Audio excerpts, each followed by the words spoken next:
Every success story has its roots. For Alex Hormozi, it all began with humble beginnings. DUI, mom's in the hospital. I just lost everything. We had to do this launch to cover the refunds from the last gym that I had to shut down. And so we got the 100 grand from the first launch, was able to pay all of the refunds, and I was back at zero again. Did another launch, had 100 grand. That was what got taken by the processors because they thought it was like a regular activity. I had 6 guys selling 8,000 a day in sales that I can't collect on. And I had no money. And so I put it on a credit card. Like, this could fucking go horribly wrong. That was that whole month. The last day of the month, I got a processor for 50K. I ran 50. The next day was the beginning of the next month. I ran another 50. So it was 100. We did 30 or 40K in profit. And I was like, did I just escape death? And then the next month, the gyms from January, February started refunding the clients and telling them to sign up with them. And so then all of that money that I had made in profit the last month went back in and we were 150 negative. And I was like, how the fuck am I gonna get out of this? Because the thing is, the more I sold, the more I'd have to refund. Was there a moment in that time where you were like, maybe I'm not cut for this? I didn't think about it. I had too many other problems. I was just in so much pain, I just wanted to like get out of it. I just had to pull like something out of my ass. That was why I had this big belief that like some of the best businesses get made out of desperation. I was 100% backed up. I had nothing. And so that's when we were like, you know what? Jim's has been a good run. That was when I called the guys up for the next month and was like, hey, we're out, sorry.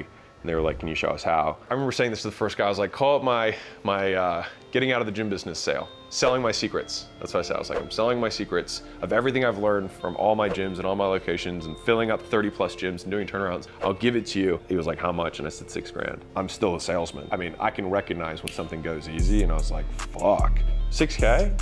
Sure, done. It was so fast. And then I was like, 8? And he was like, yeah, 10? Yeah, that works. I did 60 grand that day. Yeah. So I was like, holy shit, I made 100K in like 4 days. And that day was when like we switched to licensing. That was the lead up. And I remember like putting the money into my bank account because I didn't have like another location to open or like more equipment to buy. Like that's mine. I'd repaid the processors, employees. I'd paid back the refunds from the closed gym. I was clear of everything. And then there was like 100 grand left and I was like, I'm rich. Next is a short clip of Alex learning how to deal with angry customers.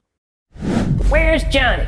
He sold me this coat and this button came off. This is so ridiculous. I spent so much money on this coat. Blah, blah, blah. She's just making a scene. I didn't go in the retail store that much because like I looked like an 18-year-old and I wasn't gonna be selling any $25,000 coats. John, the owner of the store, I'm on the other side of the door so she can't see me, and he's walking towards me to turn out to go deal with her. As he's walking towards me, I see him roll his eyes, and then as he turns a corner, he goes right into character. Mrs. Johnson, that is ridiculous. I cannot believe that you had a coat that had a button that was missing. Who sold you that coat? I need to find them right now. We'll get rid of them. Did anyone see you with the coat without the button? We're gonna get to the bottom of this right now. All of a sudden, her whole tone changes. She started backpedaling. And she's like, I mean, it wasn't that big of a deal. Like it was just a button. No, we need to get to the bottom of this. This is not acceptable. And she all of a sudden became calm as can be. She's like, you know what? I just want it to be fixed. If you could fix the coat. And he grabbed it from me. He's like, we're gonna handle this right now. He goes to the back. They fix the thing in 5 minutes. He hands it back to her and she's like, oh, John, you're always the best. Thank you so much for dealing with this. I'm sorry, I was a little bit over the top. I've spent so much in the jacket. And he's like, as you should be. She walked out the door, he turned him in, he was like, and he said, there can only be one person in the angry boat.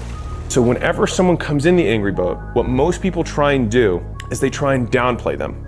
And so they say, well, it's not that big of a deal. And what happens is the person doesn't feel validated. The person who's upset then increases how angry they are because they want the person to validate why they're angry. And so what happens is they just keep getting angry and this person keeps trying to make them less angry. And then it just creates more and more of a discrepancy between the two people. Now the flip side is he got in the angry boat and so she had to get out of the angry boat. And so whenever you're dealing with an upset customer, you need to validate their anger. And in a real way, if something was messed up and you have very high standards for your business, the moment you say it's not a big deal, it means you're not actually taking responsibility. Even if their complaint is ridiculous, it still is your responsibility. And so you have to take ownership of it because the alternative is you don't, and you never get better. Next clip is the creation of money printing machine for Alex.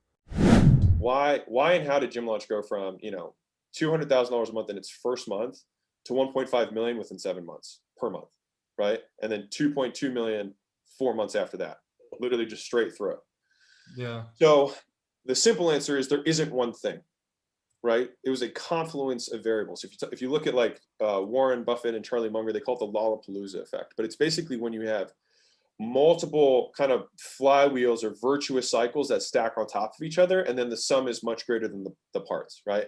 The first big one is that when we entered the marketplace, there weren't as many gym gurus, first off, right? Just right off the bat, there weren't as many.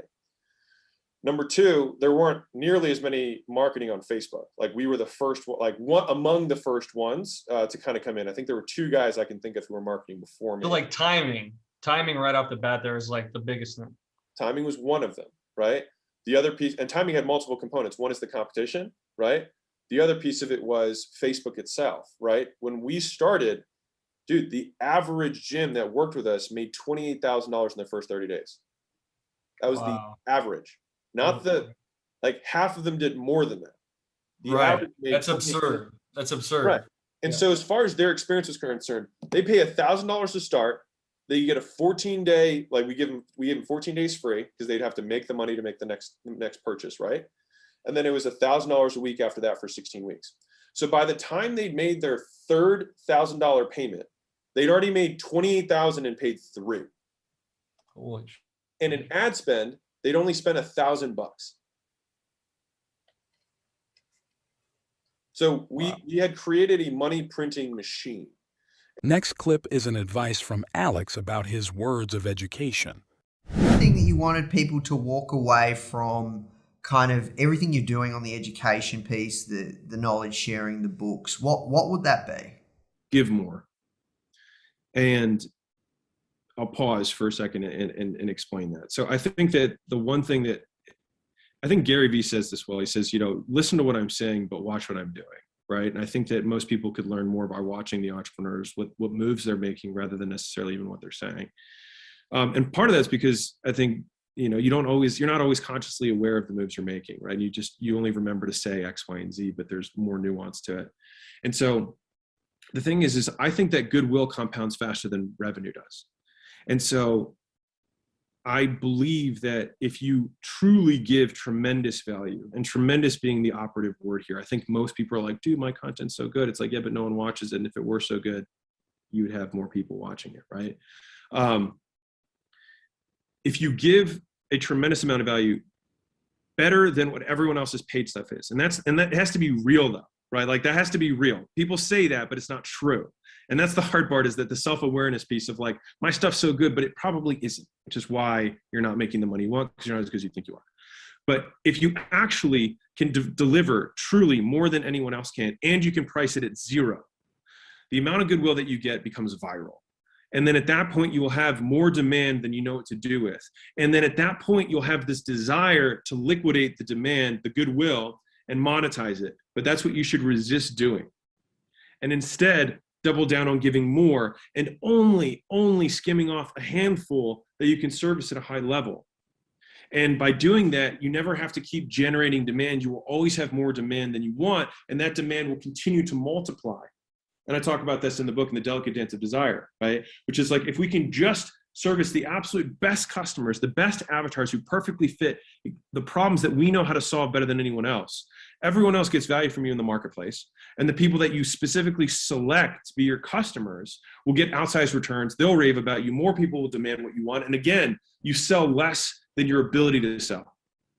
And I think that's the dance that most people mess up. And so if I had to consolidate it into two words, it's give more. And if you give more than you take, the marketplace will always reward you.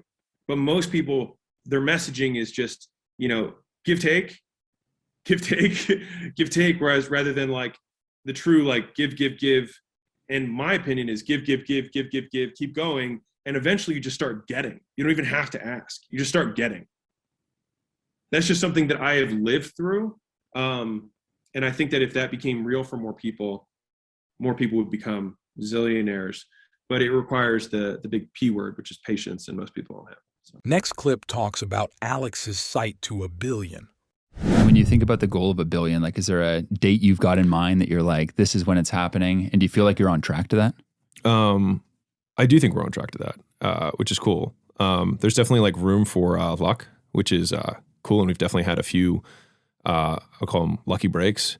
But to what I think somebody wrote a great article on like 4 levels of luck. I feel like you would have been exposed to something like this, Yeah. but you can increase your luck surface area. And I think a lot of what we're trying to do with the content and whatnot has been to deliberately create more luck, for ourselves. And so that has worked. I think that if we were just take the actual money and just put it in the S&P and just if it compounded at whatever 9.7% for the next 40 years or 30 years, we'd hit it kind of regardless. But I'm hoping to beat that. And so if we can do it in 5 to 7, that would be pretty cool. And so that's like if my honest answer to like what are you really shooting for is probably 5 years. 5 years. There you have it, from humble beginnings to millionaire success to billion. If you found this video insightful, don't forget to like, share, and subscribe. Thank you for joining us on this inspiring exploration. Until next time, this has been Art of Riches.